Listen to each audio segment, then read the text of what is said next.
प्रकाश क्यों कहा परमात्मा को?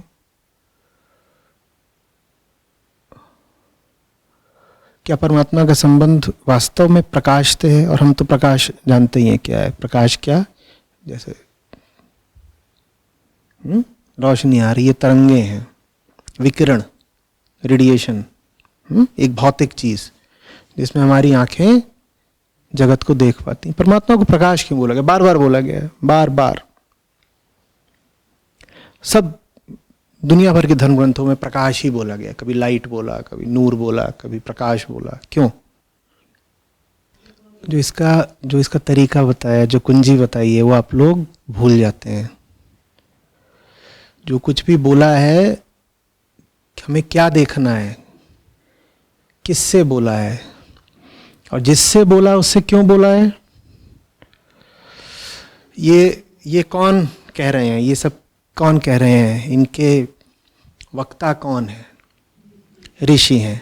ठीक है, कह किससे रहे हैं? अहम से कह रहे हैं। अब अहम से जो कुछ भी कहा जाएगा, क्यों कहा जाएगा? अहम को नकारने के लिए कहा जाएगा। ठीक है ना? हम ये जो मूल सिद्धांत है इनको क्यों भुला देते हैं? अहम को सत्य दिया नहीं जाता, अहम से झूठ हटाए जाते हैं। हमें लगता है कि सच बताया जा रहा है, सच नहीं बताना होता। क्या करना होता है? तो यहां पर भी जो बोला है, जो कुछ भी बोला है, देखिए ऋषि अनर्गल बातचीत तो करेंगे नहीं, व्यर्थ मिथ्या इधर उधर का प्रलाप, गॉसिप, ये सब तो करेंगे नहीं। एक एक शब्द सार्थक होगा, एक एक शब्द प्रयोजन युक्त होगा, है ना? तो प्रकाश स्वरूप अगर कहा परमात्मा को, सत्य को, तो अहंकार से क्यों कहा प्रकाश स्वरूप? इस पर विचार करना होगा। ऐसे ही नहीं कि हाँ वो तो रोशनी तो होती है, फिल्मों में देखा है ना कि आसमान से ऐसे रोशनी आ जाती है, बादलों के पीछे से आ जाती है। ऐसे नहीं करना है। एक बड़ी आंतरिक सक्रियता चाहिए जब आप इनके साथ बैठे हैं। आपको बड़ा चैतन्य होना पड़ता है। आप उपनिषद के साथ नहीं हैं, आप ऋषियों के सम्मुख हैं। और वो कोई हल्की फुल्की बात तो बोलते नहीं, वहां तो गागर में सागर है ना। कोई छोटा सा एक शब्द भी बोला है तो उसमें बहुत बड़े अर्थ निहित हैं। उनको समझना पड़ेगा ना, उसके लिए जोर लगाना पड़ता है, आंतरिक ऊर्जा चाहिए। तो अंधकार के विपरीत कहा है प्रकाश। अहम को बताया जा रहा है कि तुम हमेशा जीते हो अंधकार में। और ये बात मानने को अहम राजी भी है। इसका प्रमाण ये है कि वो ऋषि के सम्मुख बैठा है। अगर उसको ये जरा भी संदेह ना होता कि वो अंधकार में है तो ऋषि के सामने आता ही नहीं। ऋषि के सामने तो आएगा ही तब ना जब उसे कहीं से भनक लग रही है कि कुछ गड़बड़ है मेरे अंदर, कुछ है जो मैं जानता नहीं। अज्ञान ही तो अंधकार है ना। अंधेरे में आपकी आंखें जान नहीं पाती, इसीलिए अज्ञान और अंधकार को पर्याय की तरह इस्तेमाल करते हैं। अज्ञान माने पता नहीं है, नहीं जानता। अंधकार में भी तो यही होता है। अभी कमरा अंधेरा हो जाए, आप नहीं जानेंगे वहां क्या रखा है। समझ में आ रही बात? तो अज्ञान नहीं जानता, शिष्य नहीं जानता, उसको बार बार तुम नहीं जानते। परमात्मा तुमसे बाहर का है, वो प्रकाश है। अपने भीतर तुम जब तक हो तुम्हें अंधेरा ही मिलना है। अपनी सीमाओं के अंदर ही अगर तुम्हें घूमते रहना है तो जान पाओगे भी नहीं, क्योंकि प्रकाश तो उधर है परमात्मा में। तुम थोड़ी परमात्मा हो। तुम कौन हो? तुम अहम हो, परमात्मा वहां है। तुम अगर अपने में ही रहोगे तो अंधेरे में ही रहोगे। अंधेरे से अगर मुक्ति पानी है तो फिर किससे मुक्ति पानी होगी? खुद से मुक्ति पानी होगी। इसलिए कहा कि परमात्मा प्रकाश स्वरूप है, तुम नहीं प्रकाश स्वरूप हो। और अहम की जिद क्या होती है? साहब हम ही तो हैं, हमसे पूछिए ना, हम बताएंगे। उसको कह रहा है तुम जो कुछ भी जानते हो सब व्यर्थ है, सब मिथ्या है। और जब तक इस बात को तुम सविनय स्वीकार नहीं करते कभी कुछ जान पाओगे भी नहीं, क्योंकि वो एक विशेष ज्ञान है। अगर वो कोई ज्ञान का ऐसा पक्ष होता जो पाना मुश्किल तो है, पर है तुम्हारे ही आयाम में, तो तुम उसे मेहनत करके पा भी लेते। परमात्मा तुम्हारे आयाम का ही नहीं है, तुम कितनी भी मेहनत कर लो तुम्हें मिलेगा नहीं, क्योंकि सारी मेहनत तुम ही कर रहे होगे ना। वो मेहनत करने में तुम सिर्फ बचे ही नहीं रह गए और मजबूत हो गए। साहब मैंने तो परमात्मा को, सत्य को पाने के लिए 18 साल तक मेहनत करी है, तुम्हें नहीं मिलेगा। समझ में आ रही बात? प्रकाश तुम्हारे न होने में है, तुम अपना अंधेरा आप हो। तुम्हें बत्ती नहीं जलानी है, तुम्हारा अंधेरा है तुम्हारी बंद पलकें।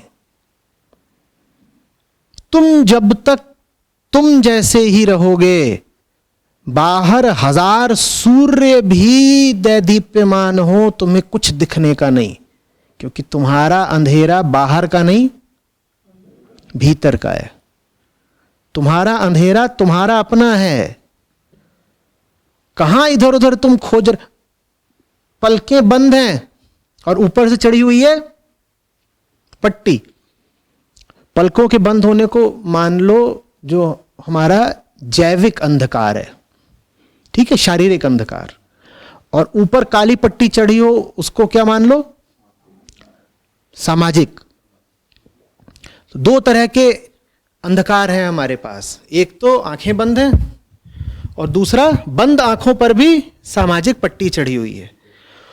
और अपनी इस हालत के साथ हम निकल पड़ते हैं प्रकाश को खोजने, और हमारा दावा यह है कि अभी खोज रहे हैं, मिल नहीं रहा है, रोशनी मिल नहीं रही है।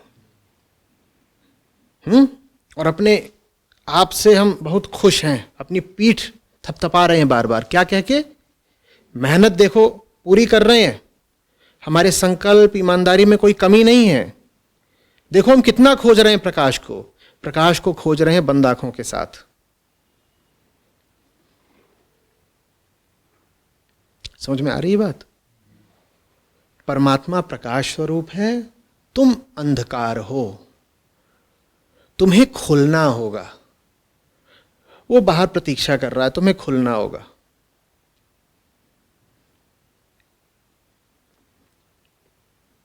कोई सूरज जबरदस्ती तुम्हारी आंखें नहीं खोल सकता ना, कि खोल सकता है? तुम्हारी आंखें अगर अकस्मात बंद होती तो हो सकता था कि सोए पड़े हो, खिड़की से धूप का टुकड़ा आकर के आंखों पे पड़ा और ऐसे आंखें खुल जाती हैं, होता है ना सुबह, वो तो फिर भी हो सकता था। लेकिन अगर आंखें जानबूझ के बंद करी हो, फिर उस पर पट्टी बांध ली हो, किसी सूरज में दम है कि तुम्हारी पट्टी जबरदस्ती उतरवा दे? तो जिसको हम परमात्मा इत्यादि बोलते हैं वो भी अहंकार के आगे बेबस होता है। ये अच्छे से समझिएगा।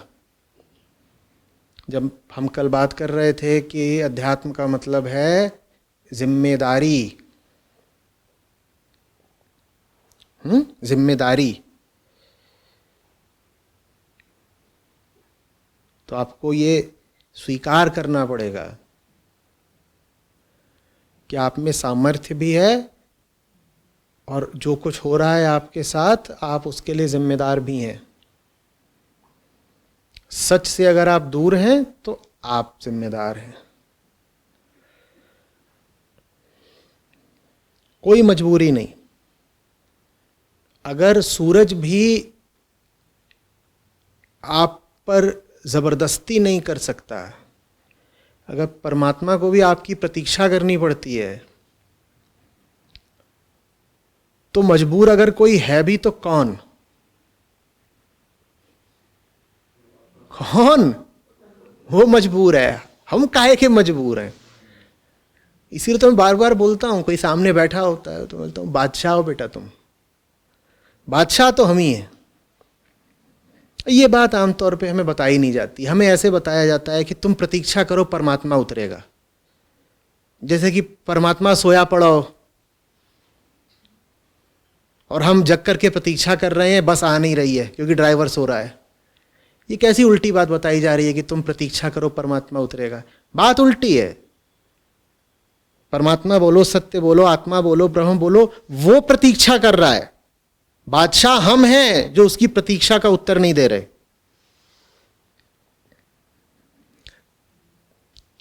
ये एक बहुत बड़ा अंतर है, इसको जरा अच्छे से समझिए।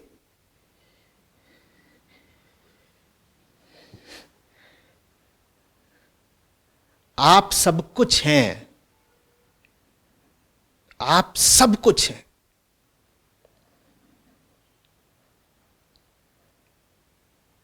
अध्यात्म में, विशेषकर अद्वैत वेदांत में, जो एक शब्द फूहड़ता की निशानी है वो है असहायता या मजबूरी। विवशता शब्द ही वर्जित है। यहां कोई नहीं बैठा जो मजबूर है, एकदम नहीं। हम अज्ञानी हो सकते हैं पर विवश हम तब भी नहीं हैं, क्योंकि अज्ञान का चुनाव भी हमने किया है। अरे जब तुम्हारी चुनी हुई चीज है तो तुम मजबूर कैसे हो गए?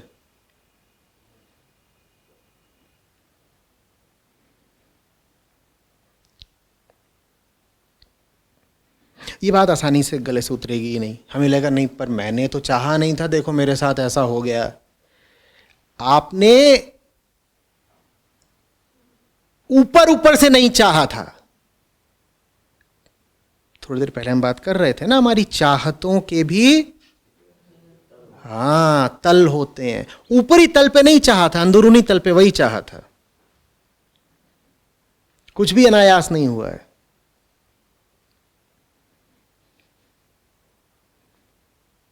और अगर आपको लगे कि मैंने बिल्कुल ही नहीं चाहा था, तो अपने अंदरूनी तल से पूछिए, तू ऐसा क्यों चाह रहा है? क्योंकि ये चीज चाहने जैसी है ही नहीं। तू ये क्यों चाह रहा है? आपके अंदरूनी तल पर कोई ऐसा बैठा है जो आपसे बिल्कुल अलग है, एकदम अलग, बहुत भयानक है वो।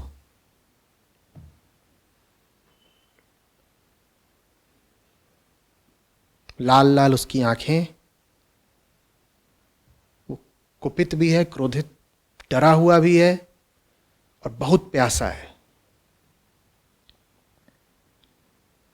वो छटपटा रहा है। वो हम सबके भीतर बैठा है। हम उसे जानते नहीं तो हम भद्र पुरुष और भले मानस बनकर जीते रहते हैं। कोई नहीं भद्र पुरुष है यहां पर।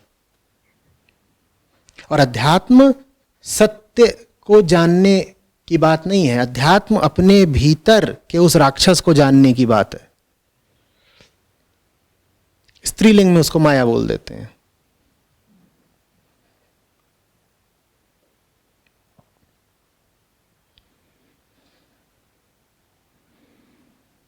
कोई सत्य नहीं है जिसको आप जानने निकल जाएंगे और कहेंगे कि मैं फलाने पहाड़ पे चढ़ गया और वहां मुझे सत्य का पता चल गया। पहाड़ पे जाके सत्य का क्या पता कर रहे हो? कमरे के अंदर ही बैठे रहो, वहां तुम्हें अपने राक्षस का पता चल जाएगा।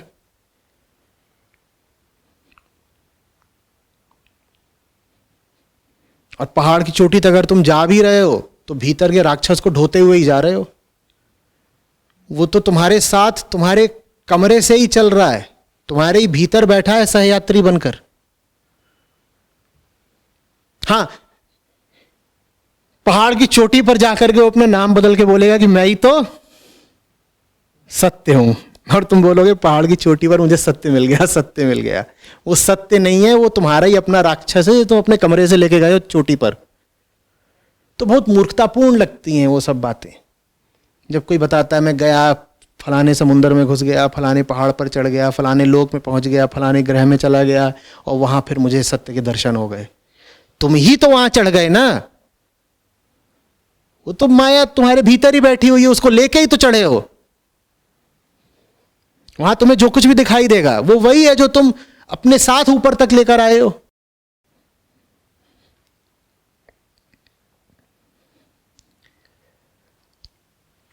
कोई माउंट एवरेस्ट पर, गौरी शंकर पर बैठ करके चिप्स खा रहा हो, इसका क्या मतलब है?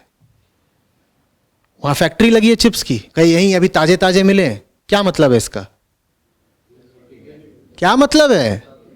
अरे तुम यहीं से तो लेके गए हो, और फिर वहां तो अपनी फोटो खिंचवाओ और कहो ये देखो ये अलौकिक चिप्स हैं क्योंकि यहां खा रहा हूं। तो मूर्खतापूर्ण बात है ना, कहीं भी खाओ, है तो तुम्हारे ही।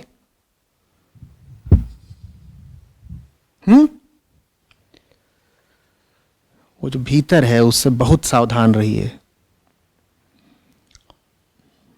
आपकी चाहत कुछ और है, उसकी कुछ और है।